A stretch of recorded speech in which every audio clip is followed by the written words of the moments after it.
Now I'm going to show you how to input your personal protein target into MyFitnessPal.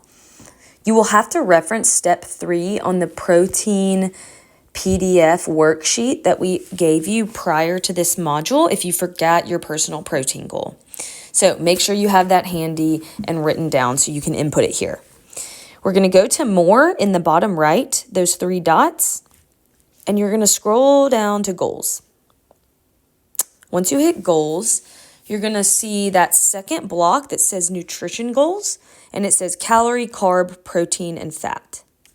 You're going to select that. And for our purposes, to keep it simple, since this is not individualized nutrition coaching, we're just going to use a placeholder of 2,000 calories. So you're going to type that in and then make sure you hit the check mark right above the number 3 down here, just so that it saves. Now, we're not saying you need to hit these calories. This is just, we have to have the calories fixed before we can set a protein goal. So for our intents and purposes, we're just going to use the standard 2,000 calories. We want you to ignore the carbs and fat, but we're going to have to get these percentages to equal 100% for it to save. So you're going to click on protein. Let's say my specific protein target is 140 grams of protein per day. We do not have the paid version of MyFitnessPal, so we're going to have to get as close as possible, but it's not going to be perfect. So I'm going to scroll these percentages until I get close to 145. And you'll see 25% is 125 grams of protein. You'll see that right under protein. It says 125 grams. And then when I scroll up to 30%, it's 150.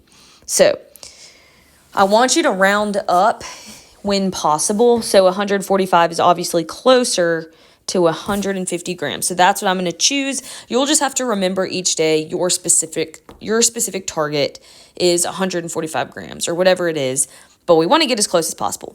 So you'll see down here where it says percentage of total macronutrients, 110%. That's not going to let me save because I need to zero it out to 100. So I don't care about carbs and fat. We're not worried about that for this course, so I'm just going to keep going down until it has a green 100%. You can change the fat. You'll see when I go up, it goes back to 110. And then when I'm at 30%, it's at a perfect 100. I have my protein as close as possible to my 145 grams, so I can save it. Okay, so now that's saved. I hit this back button. And now I can see with what I've eaten today, when I click on this big part right here that says calories, and I go over to nutrients, I can see, okay, I've eaten 48 grams of protein out of the 145, which it says 150, but I know it's 145 that I need to get. So it tells me I have 102 left to get for the day. So that's how you can track your progress and input your personal protein goals.